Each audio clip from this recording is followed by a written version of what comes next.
ገባበት ገብቶ መንግስት ጊዜ ሳይሰጠው ወንጀለኛውን ለህግ አቅርቦ ህዝባችንን እኛንን ቶሎ እንዲያሳውቀን በዚህ አጋጣሚ ደጋግሜ እጠይቃለሁ። ነብያችን ሰለላሁ ዐለይሂ ወሰለም ከሁሉም በላይ ከማንም በላይ ከራሳችንም በላይ የምንወዳቸውና የምናከብራቸው እስልምናችን እሳቸውን ካልወደድንና ካልተቀበልን መኖር የማይችል ከነፍሲያችን በላይ ሕይወታችን ለሳቸው የምንሰጥ ነብያችን ስም በክፉ ነገር ስነሳ ነፍሲያችን መቆጣጠር ያቅተናል። ያው ቦታው ትንሽ ቦታ ስለምትበቃ እስከዛሬ ተደብቆ ቢኖርም ነገ ከነጎዳ መያዙ አይቀርም ኢንሻአላሁ ተዓላ። እንዲህ ያለ ተንኳሾቹን የምናቀርበው ለህግና ለህግ ነው። ህግ ባለበት ሀገር በህግ ነው የምናቀርበው።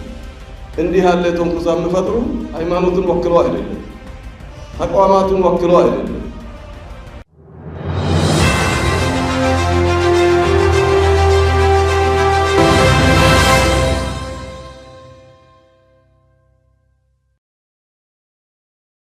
የኢትዮጵያ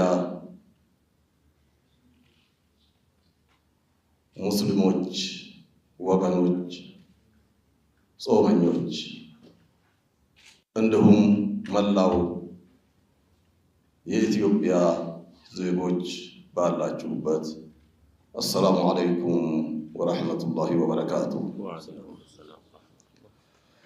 ዛሬ አልሐምዱሊላህ ረብል ዓለሚን እንደምታዩት ይኸው ረመዳናችን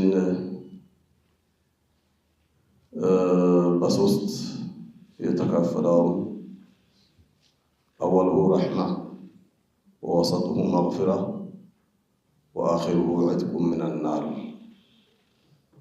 የተባለውን አስሯን የረሕመት ቀን አሳልፈን የመግፊራ ቀናት ውስጥ ነው ያለነው። ቀጣዩ የዕትቅንም አላህ እንዲያደርሰን እንደጀመርነው ሁሉም እንድንጨርስ አላህን እንማጸናለን። መጨረስ ብቻ ሳይሆን በየዓመቱ በዚሁ መልክ በደስታ እንድንቀበል አላህ እንዲወፍቀን አላህን ሁሌ ዝቅ ብለን እንለምናለን። ከዚሁ በመነሳት እኛ ብቻ ሳይሆን በዓለም አቀፍ ደረጃ ሁላችንም በዚህ ወር ዓለማቱ ጌታ በወሰነብን መሰረት ጾመኞችንን ዓለም አቀፍ ጾም ነው እየጾምን ያለነው።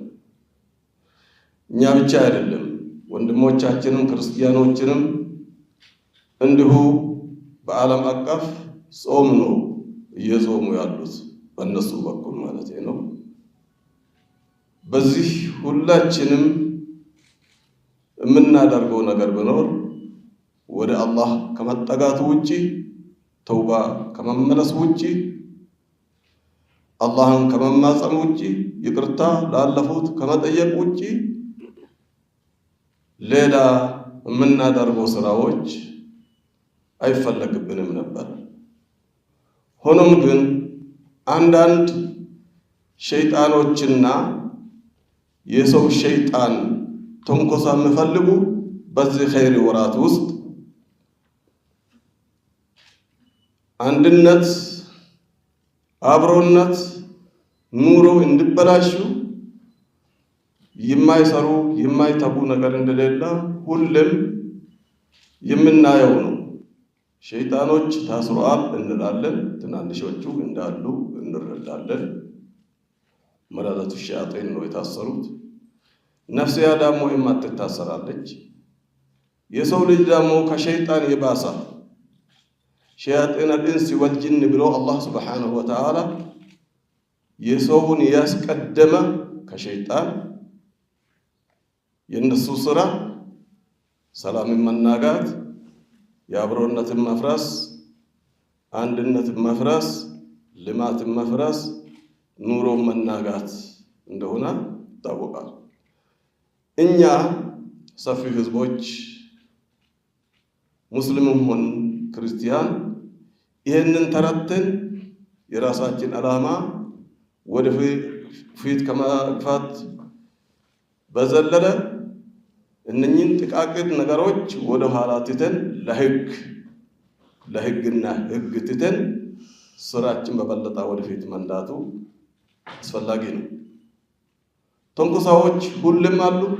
ከዚህ በፊትም ነበሩ፣ ዛሬም አሉ፣ ነገም ሊመጡ ይችላል። ተንኮሳዎች በመጡ ቁጥር ደግሞ ትላልቅ ተቋማት ለዚህ ንቅንቅ ማለት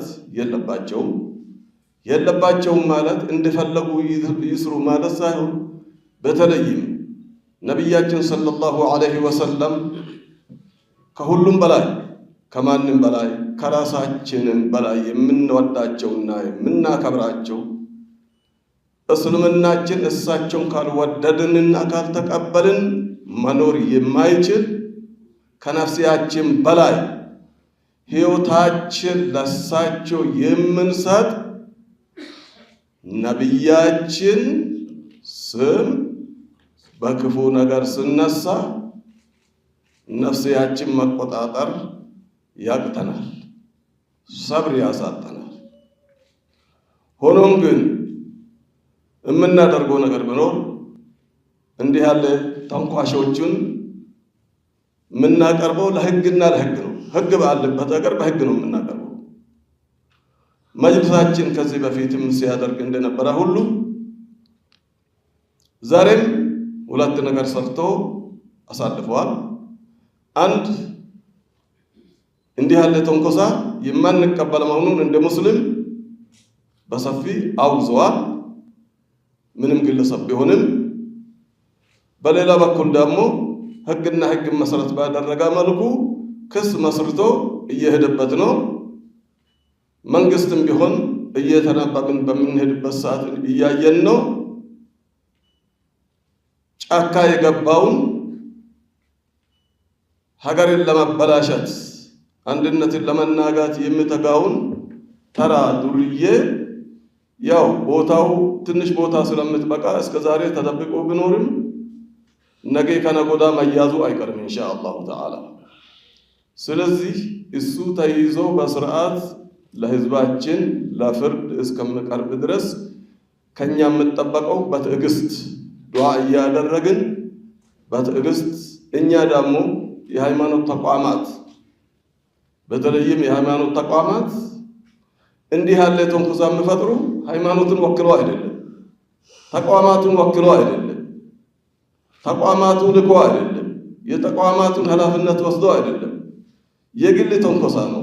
የግል ተንኮሳ ሰላም እንዲተፈርስ የሚያሰራ ስራ ስለሌለ ይሄንን ተከትለን እኛ የአብሮነታችን ትላንትና የነበረ የጋራነት የአብሮነት የመተባበር ተጠናክሮ ይቀጥላል እንጂ እንደ ተንኳሾቹ ይሻክራል ብላችሁ የምታስቡ ከሆነ ተሳስታችኋል ነው። ማንም ይሁን ማንም የትኛውም ሃይማኖት ወክሎ የተነገረ ስላልሆነ የግል ሚናው ስለሆነ በግሉ ባደረገው ዋጋ መጠን እርምጃ ይወሰድበታል። እርምጃ ስንል ህጋዊ እርምጃ ማለት ነው። ህጋዊ እርምጃ ይወሰድበታል። ከዛ ውጪ እኛ የሃይማኖት ተቋማት የነበረ ፍቅራችን፣ የነበረ ትብብራችን፣ የነበረ አብሮነታችን በበለጠ ተጠናክሮ ቀጥሎ ሌሎች ሃይማኖቶችም ደግሞ ከኛ ጋር ሆነው እንዲህ ያለ ተንኳሽን ፈልጎ አፈላልጎ ለህግ ከማቅረብ ውጪ በመካከላችን ምንም ነገር የበለጠ ከመቀራረብ ውጪ የሚያመጣ እንደሌለ ህዝባችን በዚህ አጋጣሚ በደንብ ማወቅ እንዳለበት ለመረጋጋት ወዳለሁኝና ስለዚህ በአጭሩ የምጠበቅብን ሁለት ነገር ነው። አንድ ወንጀለኛው በገባበት ገብቶ መንግስት ጊዜ ሳይሰጠው ወንጀለኛውን ለሕግ አቅርቦ ህዝባችንን እኛንን ቶሎ እንዲያሳውቀን በዚህ አጋጣሚ ደግሜ ደጋግሜ እጠይቃለሁ። በሁለተኛ በኩል ሌሎች የሃይማኖት ተቋማት ወገኖቻችን ማለት ነው ከዚህ በፊትም በአብሮነት በመተባበር እዚህ የደረስነው የሃይማኖት ተቋማት ሁሉም ከኛ ጋር እንደሚቆሙ እርግጠኛ ነኝና በመካከላችን እንዲህ ያሉ ክስተቶች ሲከሰቱ ምንም ነገር ሳይሰማን በአንድነት በህብረት በነበረው መልክ አጠናክረን ፍቅራችን አብሮነታችን ቀጥለን የምናጠናክር መሆኑን በዚህ አጋጣሚ ለመግለጽ ወዳለሁኝና ህዝቦቻችን ደግሞ መንግስታዊ እና ህጋዊ እርምጃ እስከምንጠብቅ ድረስ በትዕግስት ሁላችንም ባለንበት የነበረውን ጸሎታችን፣ ዱዓአችን፣ ኢባዳችን ባለንበት እንድንቀጥል አብሮነታችን በበለጠ ደግሞ አጠናክረን በኢትዮጵያ ውስጥ ያሉት ማንኛውም ሃይማኖቶች የነበረውን